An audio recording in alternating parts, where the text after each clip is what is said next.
Welcome to Uncovered. I'm Jarrod. Kimber. With me is Behram. Quazi. We're going to be talking about the last few days in the cricket world. I don't know if anything's happened. Not sure. I'd have to check. But just in case anything has happened, we will try and cover it. Remember, if you're in the comments and you want to ask us anything, super chat is the best way to go.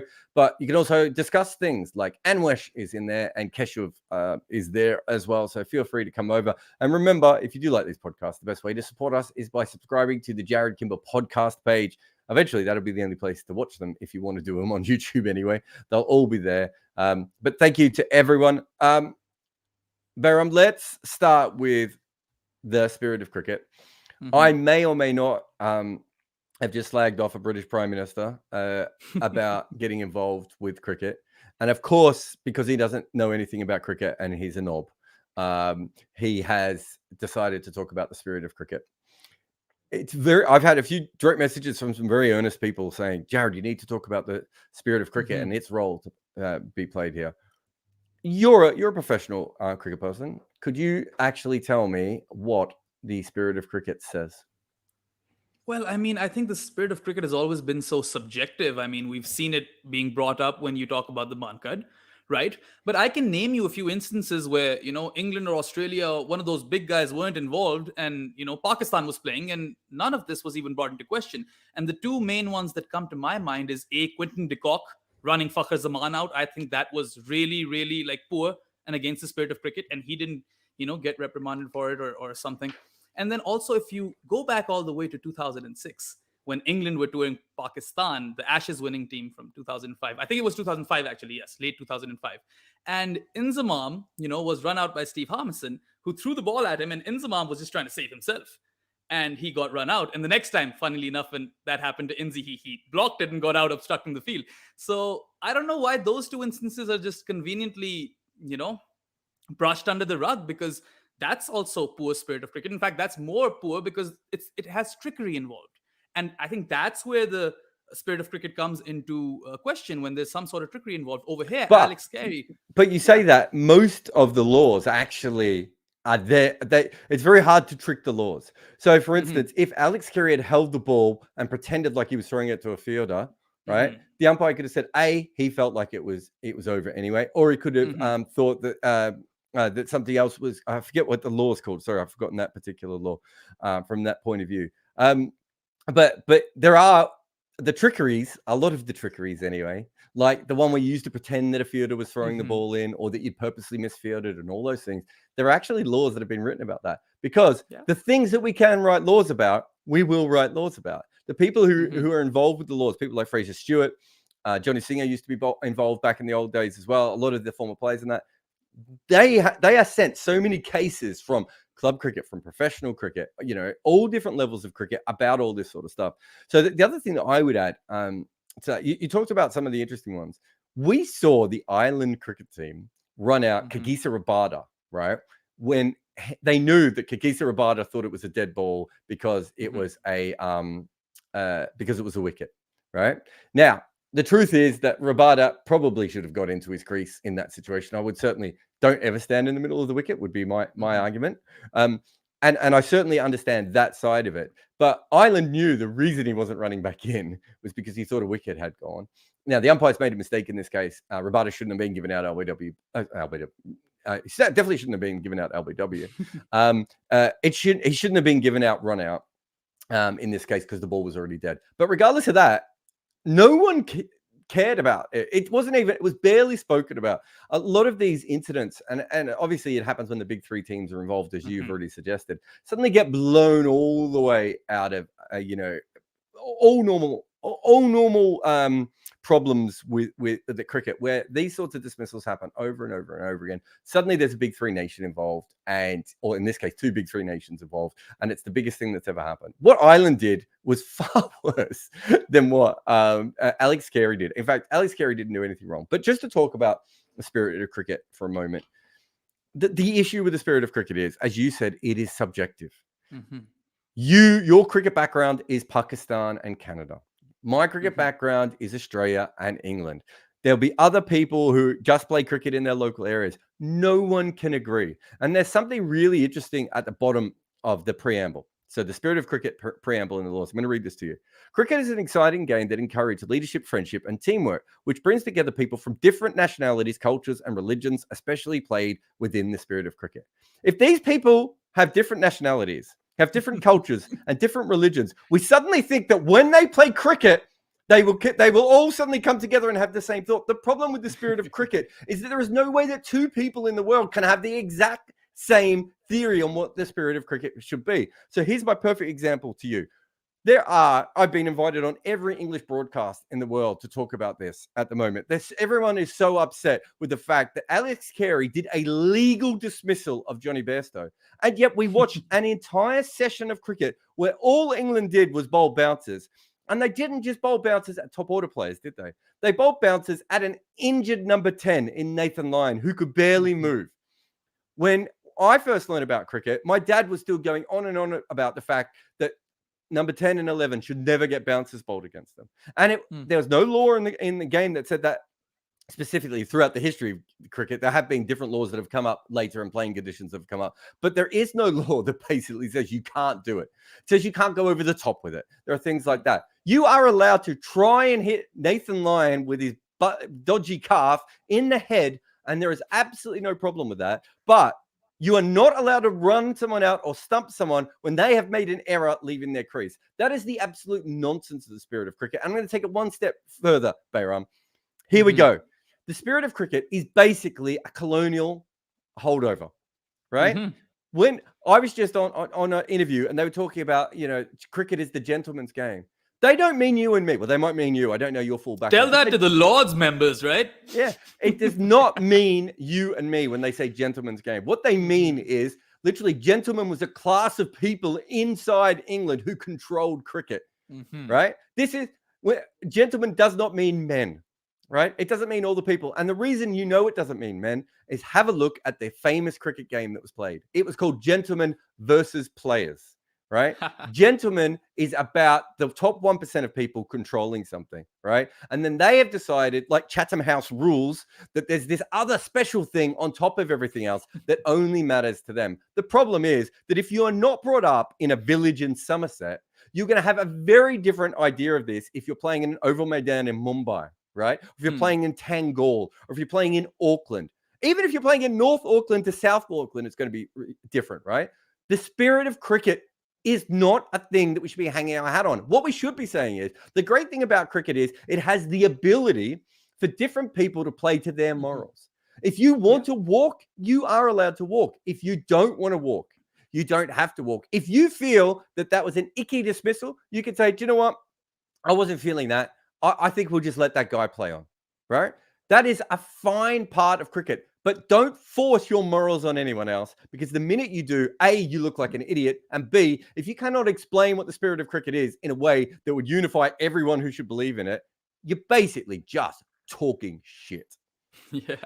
Well, I mean, imposition in all its forms is bad, right? You take it with respect to spirit of cricket or religion or culture or whatever. Imposition is bad and everyone should just refrain from it. It's rather surprising that this is coming out the way it has, because we have precedent of Ben McCullum, running out Muralidharan in 2006 when he was going to congratulate Sangakkara after scoring his 100. I think you mentioned another incident when Zimbabwe was playing, which no one is talking about because Zimbabwe was playing, where Chris Mpofu was run out by Brendan McCullum again. That one's worth mentioning, because it's really interesting that you talk about that, because he apologized to Kumar and Murali, who are two legends of the game, and Kumar was in front of him when he apologized, right? And remember, he's giving the Spirit of Cricket lecture, and he's got someone who's also given a Spirit of Cricket lecture in front of him, right, at that time. The reason that's important is he's never said anything to Mpofu, as far as I can tell, certainly not publicly, right? And if he wasn't giving a Spirit of Cricket lecture in front of Kumar Sangakkara, would he have apologized? Maybe privately one day. I don't know. But yeah, no, you're 100% right. Those were slightly different situations, although basically the same thing. The batter assumed the ball was dead when the ball wasn't dead, left the crease and was run out by McCullum. But the other thing is now that Ricky Wessels, the son of Kepler Wessels, I don't know why I said Wessels for one and Vessels for the other. I think it's Vessels. Kepler Wessels, isn't it? I think it's pronounced Vessels, and I should know this, but I could be wrong. Where's Neil Manthorpe when you need him? Anyway, I send all my South African pronunciation. I've got a different person for different pronunciations everywhere. But this game is Well, if they ridiculously pronounce their confusing. V as fun de merve, then maybe you have a point. Maybe vessels is vessels. Now Who you're knows? confusing me even more. But the point is that Ricky put out a tweet with an incident where Johnny Bairstow took the ball behind the stumps. He's waiting for the batter for, I don't know, second half, 2 seconds sort of thing. Certainly a lot longer than Alex Carey, who basically threw Also, his sorry to immediately. interject, but how is this different from those sort of occasions where it's a spin bowler and the wicketkeeper literally waits for the batter to remove his leg from the crease and then they stump him? That's completely fine. But stumping someone off a pacer is wrong. That's ridiculous. And obviously, Australia picked up on this trend. They just didn't do this. You can tell by the reaction time of Alex Carey, right? You wrote in your piece, it was what, 0.87th of a second in which he threw back the ball. And I think the onus really falls on Johnny Bairstow. You know, the crease is there for a reason, and you need to make sure that you're still inside it or your foot is still inside it before the ball is dead. And it's really weird how Brendan McCullum has come out and said that Australia will live to regret this Johnny Bairstow decision and he won't be having a beer with him anytime soon. Ben Stokes is talking about, you know, how he would have withdrawn the appeal. But yeah, I mean, let me stop you on that, because we talked about this off air as well. I want to be really clear. It's really interesting that he didn't say we wouldn't run someone out or stump someone in this case. What he actually said was we would withdraw the appeal. So what he's saying is that Bairstow should have been given out, you should have taken the bails off, but then we would say, oh, we'll give him a warning or something, which is absolutely fine, except for the fact that Australia had watched Bairstow do this consistently. And I commentated for the last couple of years for SEN back in Australia and New Zealand on England test matches. We talk about what Bairstow does all the time. It's something that is really, really common, that we have mentioned so many times, which is Bairstow can't stay in his crease. He is, I think we started calling him on SEN the constant gardener, right? He's always down the other end. And there are hilarious occasions. In fact, I'm not sure if it was the first innings of this game or the second innings, but I was watching with a friend and I said to them, look at this. He wants to talk to whoever the non-striker is. And the non-striker has no interest in this conversation and has literally turned their back on Bairstow. So now Bairstow's got to run back. It's a thing that he does quite a lot. So I think from that perspective, it's certainly, and someone asked me this question on Twitter, and so hopefully they're watching these videos and we'll be able to see it. But the other interesting thing about it is that they asked me if there are other people. There are the players who leave the crease a lot. And generally the players who leave the crease the most are the most careful, because it's a bit like I was, if you want to, for me, I bat out of my crease. So I'm very, very aware of where I am standing at all times, because I know I've started out of my crease. So I know even a simple play and miss for me, if I dawdle, there's a chance that, the keeper will take the bails off. And so players who garden a lot generally are the ones you'll have a look. They'll watch the ball go to the wicketkeeper and they'll watch it be thrown around. You can even take this further. Cheteshwar Pujara has a look all the way around the field. He watches the ball all the way around, which is probably a little bit too much. But yeah, there's a lot there. Let's have a couple more things just about this. The other one is that this happened at Lord's, right? Yeah. Which is hilarious. It's hilarious this happened at Lord's for so many different reasons. One is classy Lords. The Lord's members are upset. Well, aren't you the guys in charge of the laws? You had 200 years to fix these laws, NCC members. What have you been doing? Putting on your red trousers and tutting at people the whole time. You have plenty of chances to change this. You have plenty of chances for the spirit of cricket to be written the exact way you wanted it to be. We could all, I don't know, snort 3 times before each ball if you wanted to change the laws in that sort of way, right? But the fact that happened at Lord's, and at Lord's, Behram, there is the WC MCC? WG Grace. Is what I'm trying to say. I don't know why I've got so confused. At Lord's, there is the WG Grace gates, right? He has it. That's how big he is. The man has his own gates. Probably because you needed to open them to get him in by the end. There was quite a lot of man. It's hard to get WG Grace through a turnstile by the end. Also, you needed a gate to kidnap that Australian cricketer, right? Billy Midwinter. Yeah, exactly. Yeah. WG Grace he was fielding at square leg in a test match. And I think it was 1882, I want to say. It's the it's the birthplace of the Ashes. WG Grace is out there at square leg. Sammy Jones gets a ball that hits him on the pad. It trickles out on the leg side. According to Sammy, he looks over at WG Grace and nods at him as if to say, I'm going to go down and do some gardening now. This ball's dead, right? He then walks back. He then walks down the ground to do that. WG Grace picks up the ball, goes up and runs him out, right? Hmm. He has gates at Lords. What are we talking about here? So Yeah. Also, yeah, sorry, go. yeah, no. I just wanted to kind of paint a parallel with this incident and the Munkad. So, I mean, I just want to play devil's advocate over here. You know, a lot of people are on the fence with running someone out on the non-strikers, and it's a very hot topic in cricket. Whenever it happens, everyone just talks about it for 5 days. But the point over there is that there are incidents of other bowlers, you know, not running the batter out of the non-strikers and giving warnings. West Indies was a very popular one, an outfit of the 80s who used to do this quite regularly. I know a lot of Pakistan fans will remind people of the time, I think Courtney Walsh refused to run Abdul Qadir out. So there is some precedent of that would have both won things them over there. That would have won them a World Cup game, if I remember correctly. Something like that, yeah. It was a big game anyway. It was a big game. But either way, you see both things happening over there. Over here, the batter left his crease, and I think that's just casual or lax attitude by Bairstow. Alex Carey was switched on, less than a second to throw the ball, and one could argue that he's been switched on ever since he fell in that Movenpick pool in Karachi. But I just find it hilarious that, you know, it's been being compared to the Munkad, because over there's a complex history where you have both sides. Over here, it's not so complex and it's fairly straightforward. It's not even a run out, it's a stumping, for crying out loud. So you're telling me that batters cannot get stumped off fast bowlers? That sounds a bit ridiculous to me. And I think the irony of it all is that Johnny Bairstow started off the test match carrying a protester off the field and ended it by getting stumped by a pacer. So by having his own protest, hilarious. if you will. No, look, I think so. The whole thing with one thing that you will hear people say is he wasn't trying to get an advantage, right? We have seen 1,000 people play a shot off a spinner and have their foot slightly even on the crease, just not over it. They're not trying to get an advantage. In fact, sometimes they've finished playing their shot, right? As you said, you can overbalance later on, all these different things. Mancat is another perfect example of you not trying to get an advantage when you get run out. The creases are painted for it. These aren't accidental. These creases, Behram, didn't just happen by you know, it wasn't like some bird came and crapped on a line, right? These creases exist for a reason. And your job when the ball is live is to make sure that you are in one end or the other. Hopefully not both at the same end, because that can go very bad. And just to come to Roy's super chat, which I brought up ages ago and we somehow haven't gotten into yet. Roy says, and thank you very much, Roy, the spirit of cricket is a form of convenience as it changes time to time. This is the problem with this concept, right? Is people hide behind it when they're upset at something, and then they ignore it when they're on the other side. Stuart Broad is a prime example of that. You know, edges one to first slip, that's fine. But this, apparently, what has happened to Bairstow is the worst thing he's ever seen on a cricket field, right? Stuart Broad, come on, give me a break. Stuart Broad gets remembered for not walking right. And I don't mind that because I don't walk. I have absolutely no issue with that at all. And it was off the wicketkeeper's glove. Always, otherwise you're going to get absolutely slammed in the comments. But it did go to first slip eventually. But the point is, he also threw a ball at Wahab Riaz. No, it wasn't Wahab Riaz. It was the keeper, Zulkadir Haider.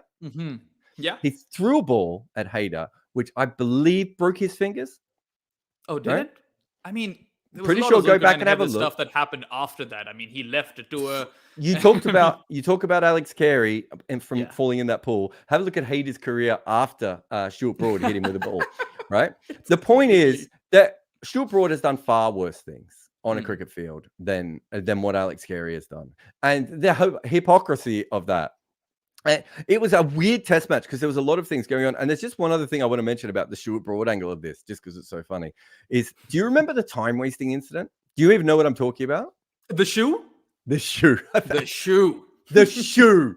Okay, so 2015 World Cup. It's in my Stuart Broad video. It's one of my favorite Stuart Broad moments. I was so excited to remember it. Yeah, they had bowled exactly what happened to Australia. They had to bowl a really long session in that first one, and a similar sort of thing happened where the bowlers got really, really tired and the batters got on top, and so they were like, "Well, we don't want to bowl any more overs than we have to, right? We want to finish this." And so Stuart Broad, going back, takes his shoe off, right, and like starts the time waste. Now, Stuart Broad, best time waster I've ever seen in cricket, best troll, best time waster. He's just forget great bowler, right? Forget funny batter, much better at time wasting and trolling. Pat Cummins does the exact same thing, and Stuart Broad is absolutely furious. This is something I do. I want to throw this person under the bus. I won't throw this person under the bus. What I say is that one person who knows a lot about these sorts of things, said to me that was a 5-run penalty. It should have been given a 5-run penalty. And it wasn't obviously given a 5-run penalty. And so from that, that is, I would say what Cummins did was a bigger cheating. I mean, there was no cheating now, the scary one. But even so, what Cummins did was actually cheating, because what he was thinking was, we don't want to bowl one extra over, so we're going to manufacture time wasting to make sure that we don't bowl that over. Right? No one cares about that. Now, I know a wicket wasn't there and all these sorts of things, and I understand why people don't care about it as much, but actual other things happen. What about the start catch? Tell me what you think about the start catch. So when I saw the start catch live, I instantly, before they even sent it to the third umpire, I personally thought that, he's kind of used it to steady himself. And Ian Ward brought that up later on. I mean, people will obviously be polarized on this decision, and I guess a bit of bias comes in as well. I don't know if you heard Glenn McGrath on the comms, but he was having none of it, right? But you look at Mark Taylor, and he had a more balanced view, and he was kind of understanding where Murray Erasmus came from. But if you look at the way Stark completed his catch, I don't think he was in control of his body, and when he put the ball on the turf, he didn't have any fingers underneath the ball. Now, those are the things I look for in a clean catch, right? Fingers underneath the ball, and then obviously you need to be in control of the catch. So I don't think both of those things happen. In fact, when it happened, I was like, that looks not out to me. And when it did, when Maria Erasmus did declare it not out, I was actually quite happy. But you always feel like, there might be something to check over here. I probably need to look up the rule book and see, was it a catch? Was it not a catch? Because I'm, like you said, a professional working in cricket. I don't want to get this one wrong, right? I have a hunch based on my own knowledge, but I need to confirm it. And I think the explanations that I have read pretty much confirm it for me. I mean, I'm quite satisfied. I don't think it was a catch. And also, it's just, you see both sides of it, right? Like, the Ashes is such a competitive competition or series that, I mean, a lot of Australians were creating hue and cry over that. And similarly, you look at the English, and it's a simple stumping, and they're creating a lot of hue and cry over that. So you can see that tempers are flaring. And I mean, Andrew McDonald said that he's quite disappointed to listen to whatever Stokes and McCullum have had to say. But I can only imagine this to heat up this series even more. Yeah. And I mean, they might be telling each other in the in their change room that we're 2-0 up, lads. So what do we know? What do we know what's going on over there? Just on the start catch. So I was on the right side of the press box. So I was almost directly behind Stark when it happened. And it happened in front of me. And what I thought was going to happen, I had a tweet ready to go, was I was positive he'd put the ball on the ground, right? And I thought what would happen is that he would, that Duckett would actually go off the field and that the umpires hadn't picked it up. So I thought they were checking for a no ball when they first stopped. And I thought they're going to miss an absolutely huge one here. And this definitely should have been out. Sorry, not out, I should say. But yeah, look, it's a litmus test. To go back to Roy's comment from before, I mean, he's right about how the spirit of cricket is a form of convenience that changes over time, from time to time. But the other thing is that, like, how many angry Australians were there that the start catch was given not out? And then how many angry English people were there that the Bairstow incident happened? Ricky Ponting counts as 3 angry Australians, just to put it out there. Okay. Well, Glenn McGrath, I think they put that clip out, and I was just like, what is he talking about? Yeah. We've literally seen an Australian player who's rolling over, put the ball on the ground. Like, it's so obvious that there's at least a gray area there. But it just shows you how people view these things. And, most of the personal abuse, most of the abuse I got was from, very, very angry English people abusing me for being Australian. And it's just like, look, I was pro Stuart Broad when his one happened. I was, I thought the start catch was not out. You can't suddenly accuse me of being Australian now because you're not happy with what's happening on. And I've been very clear, whether it be Mancads, whether it be any of the, even in the Rabada situation where Rabada shouldn't have been given out. I think if you go back and look at my video on the Rabada situation, I still said he should have got in the crease. I'm very consistent on this. If you think the ball is in play, get in the crease. If you're not sure if the ball is in play, get in the crease anyway, right? Just stay in there. And the last thing I wanted to mention was someone's just asked this. I think Samba just put a question up saying, is there any contemporary cricket captain who you think would have withdrawn the appeal? So obviously we had the situation, and I had this conversation. Dhoni did this, right? Well, Dhoni did. Me if I'm wrong. Yeah. And I think I might have been on with Steve Harmison and John Mhm. Norman on TalkSport, and we were talking about this. I think it was those two guys I was talking to about this. But we were talking about one of the interesting things about Dhoni was the one who took the bails off, right? And he was dead certain that Ian Bell should have been run out. And Ian Bell definitely should have been run out. Ian Bell made a huge error. You should, unless the umpire is showing that there's 4 runs, why would you ever just assume the ball's gone for 4? In any other situation, he could have been run out, and that would have been his own fault. Because it was T and he ran off the ground, it was a bit like the end of the over part of this here, where it was like, oh, it's a bit more confusing. It's not confusing. You wait for the umpire to call T, or you wait for the ball to go into the rope, and you've seen it go into the rope, and you've seen the umpire give it as 4. But the interesting thing about that was because there was a break, right? Dhoni had a chance after 5 or 10 minutes. And, I think it was Annie Flower and Andrew Strauss. I think Andrew Strauss was the captain at the time, who went in there and they talked to him and Duncan Fletcher. And they had a good chat. And by that stage, Dhoni wasn't pumping anymore. Do you know what I mean? The moment had gone. That is when it makes a lot more sense. And I think there's been a couple of occasions like this. There's the famous run out with Dean Jones, where Dean Jones gets bowled off a no ball, thinks he's out, so he starts to leave the ground, and then the West Indians pick up the ball and run him out. Right? Again, shouldn't have been given out. The umpires got that one incorrect. But the point is that at the end of the day, I think some of the West Indians were a bit like, yeah, we kind of knew you probably shouldn't have been out then. But at the time, they were just happy to get rid of a batter. So there is a little thing of, and even if you look at the McCullum situation, right? 10 years later, he had regret. Yeah. Maybe in 2033, when Pat Cummins is giving a lecture at Lords or something, we see an apology from him too, but I doubt it. Yeah. Because in his presser, he said that Johnny does this all the time. So they know that Bairstow, is like that. He attempts these sort of things. And I mean, I think Scotty Styrus tweeted, right, that there should be no disparity. Of course, I'm paraphrasing, but there should be no disparity between the laws of the game and the spirit of the game. And I think that is the most simplest way to put it. And if these guys, the MCC members, are writing the rules, they are not allowed to be the ones who are being loud about it. Laws.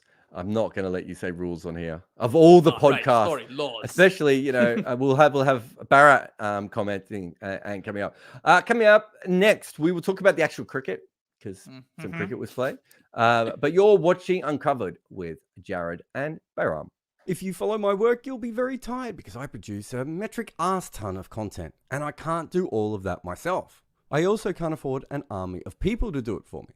So what I needed was a solution to get all my analysis, hot takes, and random asides out on social media. And I found that with Memento, the AI tool that basically takes all of my work and cuts it up, makes it look pretty, and pushes it all over the internet.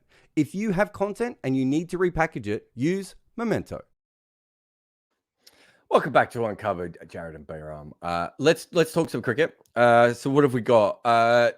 The Ben Stokes innings was amazing, wasn't it? Yeah. I've talked about the technical aspect of it, but there's also just the pure hitting that he manages to do. It's he's such a captivating player to watch live. I was there in 2019. I was there at Headingley. I've seen this one. But once he starts to hit the ball, there's a real like, I've forgotten the guy's name. Who's the guy that tries to kill everyone in the Marvel Avengers? The guy with the clicky fingers. But there's a real inevitability. The big Thanos, the big purple dude. Oh, there you go. Yeah. My kids have started watching Harry Potter again and Star Wars again lately. So unfortunately, my Marvel knowledge has slipped a little bit. But yeah, there's a real inevitability of it. And you watch the way that Australia was playing. I just thought Stokes was absolutely marvelous. And I do think there are technical reasons why he's so good in these innings, which, you can have a look in one of our other videos that we put up. And I'll probably do a whole piece on it one day because I've always been really fascinated on it. But he's not like a normal batter, which in most cases limits him as a player. But in those sorts of environments actually brings out the most in him. And I think, his best case scenario is it being 7 down with like 150 runs to get on a pitch that's playing up a little bit. He's actually probably a better player then than he is coming in at 3 for 250 on a normal wicket. Yeah, and I mean, if the word clutch was a cricketer, Ben Stokes would be that cricketer. I mean, that's just how clutch he is. And Every time England are under pressure, he soaks it in. And you have like tons of examples now. You've got the 2019 Cricket World Cup final, the very recently concluded T20 World Cup final Yeah. versus Pakistan. You've got Headingley 2019, and now you have Lords 2023. And this one in particular, I think it was rather impressive. And I'm just going off of your piece because you have all of these keen observations. But the way he targeted one side of the ground, hit with the wind, not against it, and targeted that short boundary from one end, I think that was super smart cricket. And it's just that I feel like he just turns on whenever the chips are down, and that's what makes him such a special cricketer and such a fan favorite. Like for me as a spectator, I would pay top dollar to watch Ben Stokes do his thing in these sort of situations. In fact, I would have loved it had he taken England over the line. But ultimately, I think if you look at the whole game, when England batted first in their first innings and were rolled over for 325, I think after they were 188 for the loss of one wicket, they were a touch too careless versus the short stuff. That was obviously a main feature in this test match. And had they just, played with a bit more brains versus all that, those short deliveries, I think they could have gotten at least 50 to 60 runs at the minimum. And hey, they lost by 45. So I think that's where they lost it. That's where Baz ball became a bit stupid. And I'm all for attacking cricket, funky fields, disturbing bowlers' rhythm and line and length. But you can't just go out hoiking at every short ball. You've got to leave some. And, well, Ben Duckett played a brilliant game, 98 and 83, got out to the short one twice. And his name is Duckett. He's supposed to duck it, but he doesn't. To be fair, also, he probably gave a few chances against the short ball as well. And also back of a length ball. He had a bit of a... I thought he batted really well, but there was also... There was a lot of luck from that. So the whole bouncers thing, we're obviously going to do a whole episode on that. So stay tuned to Jarrod Kimber podcast channel. That's where the podcast will be about it, but I'll also be doing a video on it if I ever get time to finish the video. I think it's a really, really interesting one. The one thing I would say, you talked about the attacking, and I think I was sitting next to Derek Pringle, and I think he might have written this in one of his pieces, but I know he said it to me, and I saw him write the note down. He was very, very pleased with himself. He said that England are playing cricket without context at the moment, and there's a freedom in that, right? The freedom is just go out, do your thing. There'll still be a cigar and a glass of whiskey for you at the end of the day's play, regardless, right? There is a real freedom with that. But there have been times in this series when they should have done better as a team, and they haven't because they are not playing to the situation. And that doesn't... Stokes' innings is an example of that because he played different phases, right? Yeah, That's what exactly. they should have done in the first innings. And so Stokes, a perfect example of that is the Stokes first innings one, when they're collapsing and everyone's playing pulls and hooks, and Stokes just plays the short ball with a straight bat and ducks them, and occasionally plays another kind of more attacking shot when he's completely in control of it. If he can do that, why can't everyone? And as I've said from the start, and I think I might have written about this over the weekend as well, is that McCullum did not attack every ball. It's nonsense to think that McCullum was always in attack mode. It's not how he played his cricket. When he attacked, he went all in more than other people, but he didn't always attack. And I think that's a really, really important thing. Steve Smith, did you have anything about Steve Smith? I think Steve Smith was the glue that held Australia together in that first innings. I mean, there were a bunch of positives for Australia. Like David Warner got runs. Yeah. Travis Head and Usman Khawaja both continue to get runs for Australia, which is a very welcome sign. Man has got a start. I mean, he's not had the best of English summers thus far, but at least he got a start. Lots of positives. And yeah, Smith is just that eternal glue that holds everything together. And he too, is not someone who just has one gear. He has multiple gears. I remember when he came out to bat, he scored 25 off 20, something along those lines. And he got to his 50 off 105 or something deliveries. So he is one to soak in the pressure and play according to the situation. And he knows the demands of the longest format. And there's a reason why he's considered the best after Bradman. Guy nearly averages 60 with the bat in Test cricket, and England is one of his favorite places to play. So I'm not particularly surprised. What I want to ask you is, Nathan Lyon's gone. He's not going to be part of this Ashes anymore, and he had played 100 consecutive Test matches, and he has been Australia's go-to spinner ever since Warne retired. They tried a few spinners in between, but none of that worked. So how much will this impact Australia? Because you've got Todd Murphy, but he doesn't have a lot of experience and he's only bowled on those Indian surfaces. This will be a different challenge.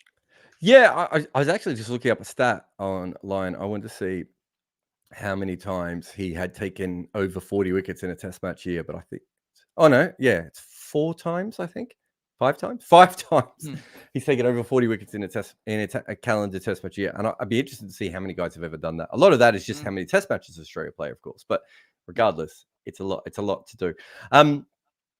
The Todd Murphy part of it is really, really interesting because I think I saw Nathan Lyon when he first came through. I remember seeing him in those first Big Bash games through to, being at maybe covering his first test and certainly being at a lot of his first innings.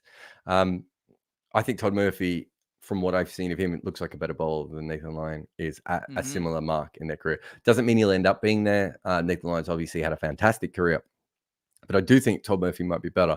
However, he played in India, as you said, very different to what he's going to be up against here. He's played a little bit of T20 cricket, so he's used to being bashed around a little bit, pardon the pun. And he will have played on flatter wickets that won't have helped his spin. But generally, in those wickets, he would have had to bowl over spin because he's an Australian spinner. Going up against the England style of play, and they're going to be, you would assume they're only going to come harder in this test match than they've come at any other stage. It's a really, really interesting one for him. I think since Lyon, and maybe even including Lyon, of all the bowlers I've seen, spinners come through Australia, he's the only one where I think he has a chance in this situation. So if anyone else was, as young as him and as inexperienced as him, I would think that this would be a huge, huge issue and we might never see them again. I don't feel that is quite the way for him. That doesn't mean he'll have a good test match or a good rest of the series if he plays throughout the rest of the series. But I do think that I think he's very composed and he's very smart and he's very talented. He's got enough confidence in his own ability. He was willing to take on, the Indian players in those situations. This is very different, but I do think that there's something there. And I also think, most importantly, perhaps for this particular thing, that he's an all-surface bowler, in a way that, Kuhnemann, for instance, if Kuhnemann never played outside of Asia, wouldn't massively surprise me, and I think that would be fine. Whereas I think Todd Murphy is the next Nathan Lyon in that he can play in all situations. So as far as having I've been thinking about this a lot, the only better replacement that anyone has, maybe you would say Folkes and Butler as replacements for Bairstow. You would say Akshar Patel for Jadeja.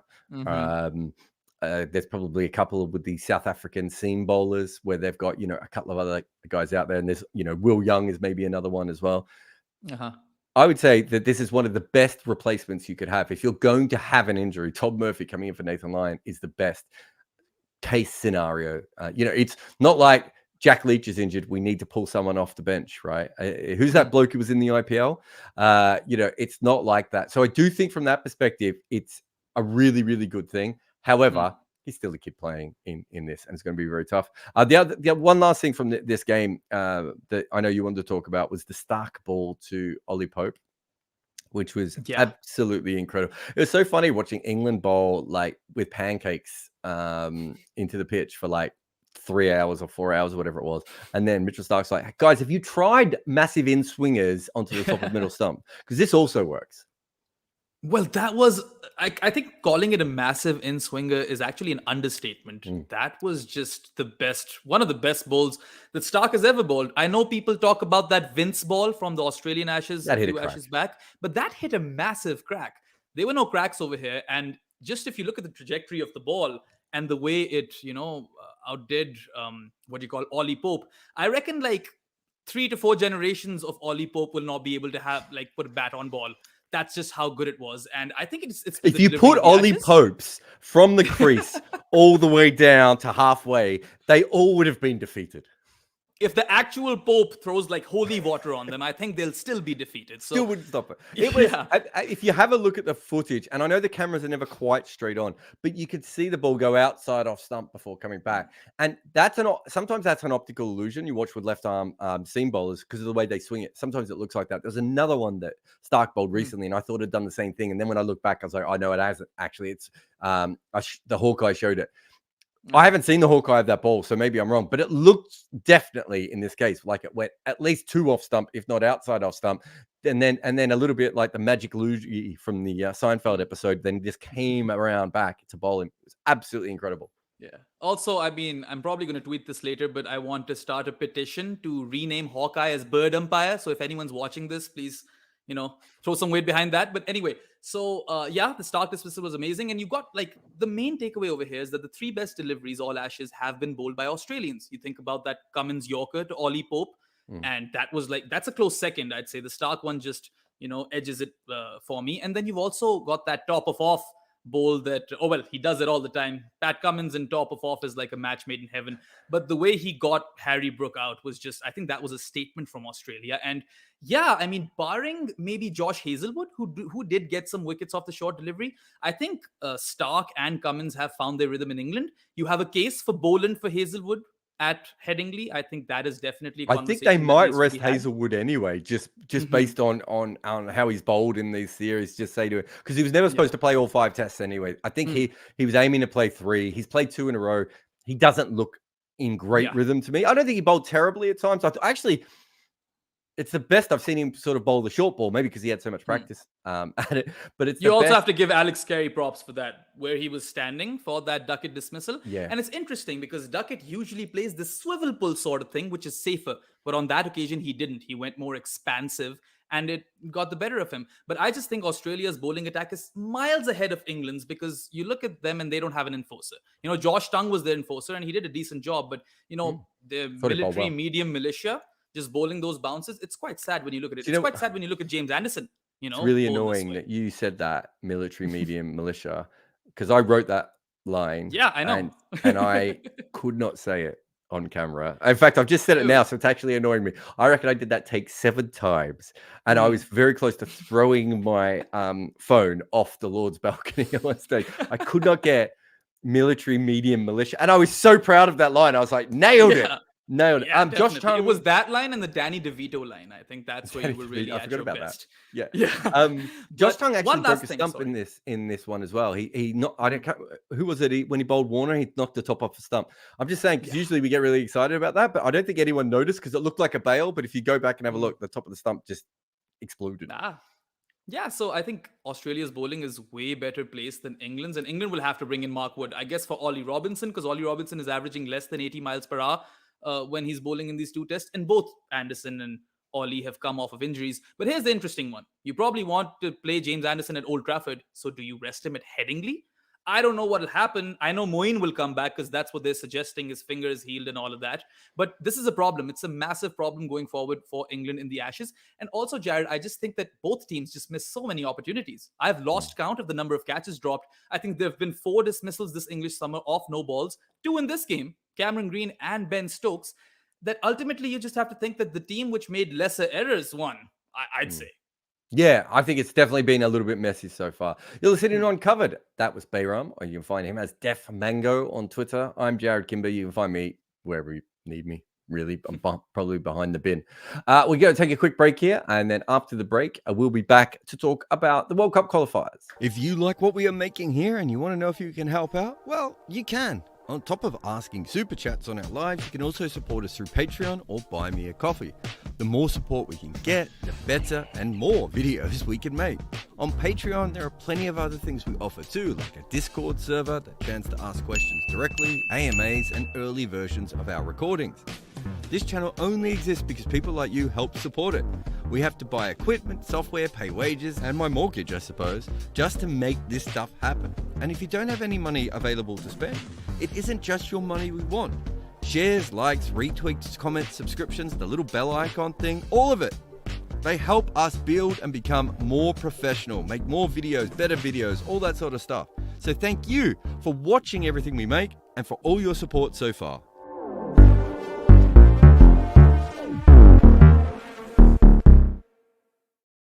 Uncovered with Jarrod and Behram. I suppose if we're going to talk World Cup qualifiers, next week on the episode, we'll probably talk about the teams who have made it and not quite made it.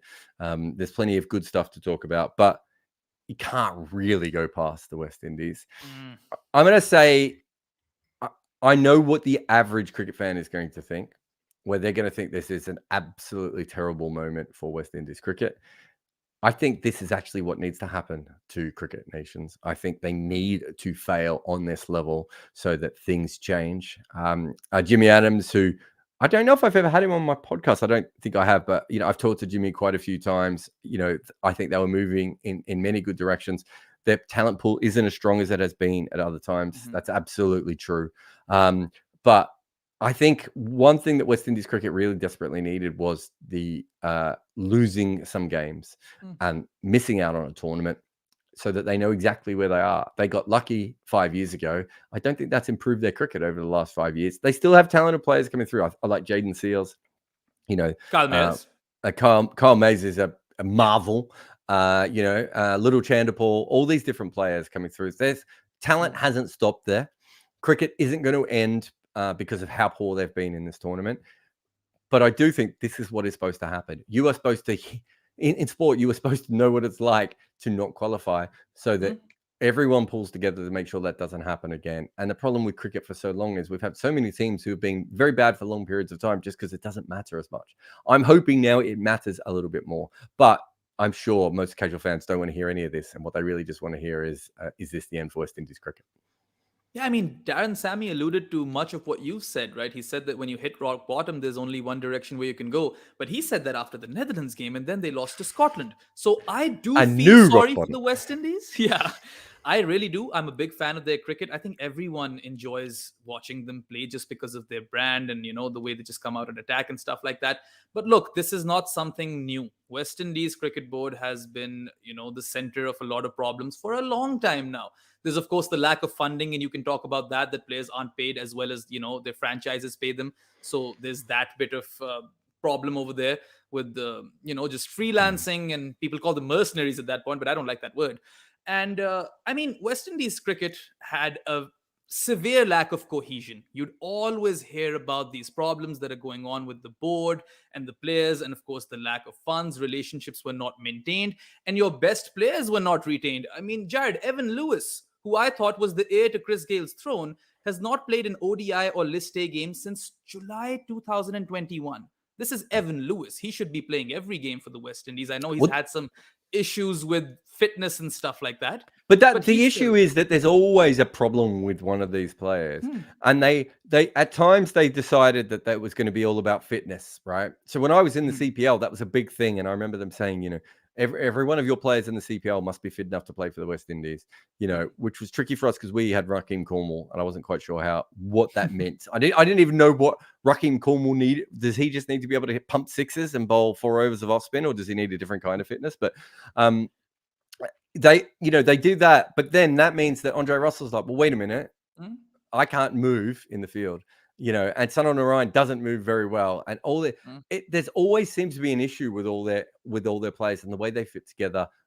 Leadership is an issue. Kieran Pollard, got the job, but his knees are on the way out. Nicholas Purran got the job, but probably isn't very smart young man, but probably isn't a natural leader, right? Definitely there's just so many issues on everywhere you go. I heard Ricky Ponting the other day say, West Indies cricket just needs to invest more money. The problem is, if West Indies cricket was a nation, right? Yeah. That nation would invest more money. If you're Jamaica, maybe Jamaica's the wrong one, Trinidad, which I think is doing pretty well economically at the moment, at least last time I checked it. Yeah, unless I've missed something massive, and I apologize to all my Trini friends. But my memory was that they were doing pretty well. If they invested a bunch of money in West Indies cricket, right? They're only going to get a certain amount of players in the West Indies side. And the majority of those players are going to go off and play franchise cricket now anyway, right? Yeah. Where is the incentive even for the nations to do that? And then, of course, even if one nation does it, is that enough? Is Trini suddenly pumping $3 million in a year to develop players enough to change all West Indies cricket? Probably not. Yeah.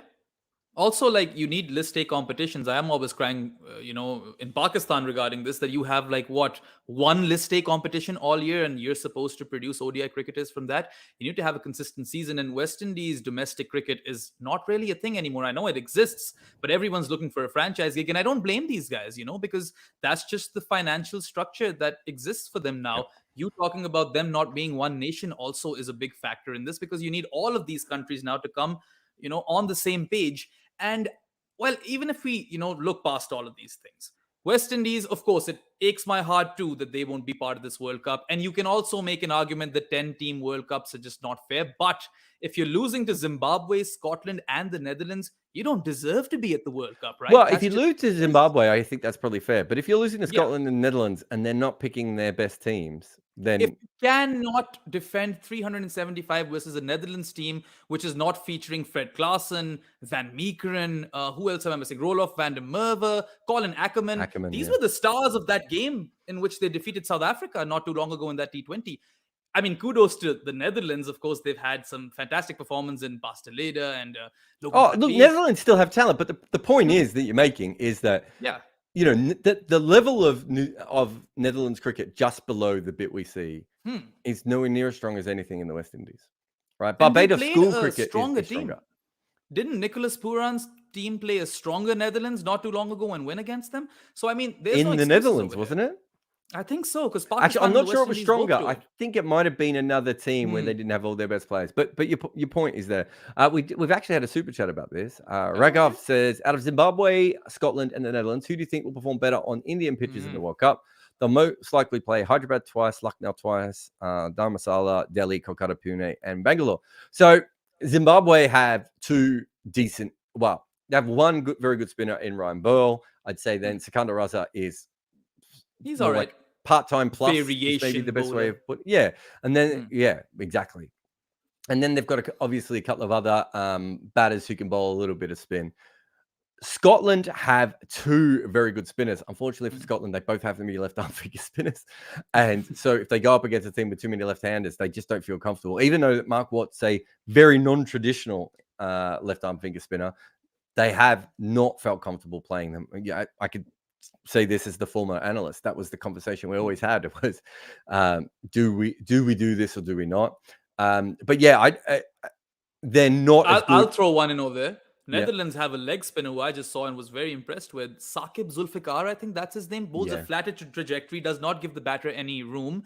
And I think if let's say they make it to India 2023, which I don't see happening, I think Sri Lanka and Zimbabwe are probably the two favorite teams to make it. But if they somehow make it, I think this kid is very, very talented. And I was really impressed by the way he was bowling in another game. I think it was the Sri Lanka game, which Netherlands nearly won. Now, had they won that game, that would have made things really interesting. That would have been fun. Yeah, I think the talent pool is quite good because considering they don't have so many players at their disposal because of county cricket, commitments, I think they've done really well. They've over-exceeded their expectations. Definitely. The only other thing I would say about these three teams is, so we talked about the spinners. I still think Zimbabwe has the best all-round. I mean, Zimbabwe had Brandon Mavuta, who's not even probably going to play. And it's the second time today I've been on a podcast. They've got Wesley Madhevere as well. He's a very handy cricketer. That's what I mean. They've got so many options. But the most important thing, I think, is the batting. Scotland have Callum McLeod. I'm trying to think. Netherlands will have Colin Ackerman. So there's a couple of guys that can play spin. But Zimbabweans grow up on pitches that spin a lot. Doesn't mean they're always necessarily good at playing spin, as we've certainly seen a few countries over the while that have got spinning conditions and don't always play it as well. But the point is that in Scotland and Netherlands, that is not as much the case, right? The Zimbabwean pitches, if you look at the old CricViz numbers, they used to have the second most spin in the world behind Sri Lanka. I'm not sure that's still the case, but certainly in this tournament, we've seen a lot of spin again. So I would think of those three teams, Zimbabwe would be the one. I think Zimbabwe is just the best team, but also if you're talking conditions based, I think they're the best option there. But thank you very much, Raghav, for your super chat. I've got one more note here, and I don't know what it means. And I know I was talking to you when I took this note, but I've got West Indies, Netherlands, and then something here that says player. Do you know what? Was there another team we were going to talk about? Maybe you were wanting to talk about how in the Super Over, the West Indies gave the ball to Jason Holder, who wasn't even impressive in the IPL, and they had Alzari Joseph, who had bowled a very decent last over in the 50 overs that they bowled. Now, I don't know, maybe there's a rule that if you're bowling the last over of a regular game, you can't bowl the Super Over, but that just, it blew my mind. Also, they didn't have You said that blew your mind. Was that the stupidest thing they did? Didn't Shai Hope bat in the Super Over? He also batted in the Super Over. And I mean, sure, I get it. Nicholas Pooran can't come out because he wasn't on the field. But really? Shai Hope? Is that the guy you're going with? I mean, I get it. Captains taking responsibility, leaders leading from the front. But come on, use some common sense. You had a strike rate of 60 not too long ago. You've upped that. I'll give Shai Hope that. but it's just a tactical blunder of enormous proportions. So we talked about West Indies. We talked about Netherlands. Is there another team that you wanted to talk about? I'm just trying to read my note. I have no idea what it says. It looks like I've made up a word. I'm just going to spell it out to you. This is how weird it is. It's Payyer. Payyer. I don't know. That sounds like a South African name, but I mean, I guess I can add a bit more on the West Indies. We've talked about the non-cricketing aspect of things, but if you really look at the cricketing aspect of things, they were the worst fielding team in the entire World Cup qualifiers, and that has got to come in, you've got to pay for those dues at some point. And also their batters, minus Pooran and Brandon King, those guys who got some runs, they all got starts. None of them kicked on. Now, I don't know what your word means, but I think that's all I have in my notes. That's the end of Uncovered, because I'm never going to be able to work out this note. I don't understand what it means. I don't know why Dane Pite is coming into my mind. Dane with Pete? The spellings that Pete, sorry. No, it's got a bit of Dan Pete to it. I see that. I'm trying to think if I've had Dane on the podcast before. I did commentary with Dane Pete for the minor league cricket. Lovely guy. I think he's got his own podcast now.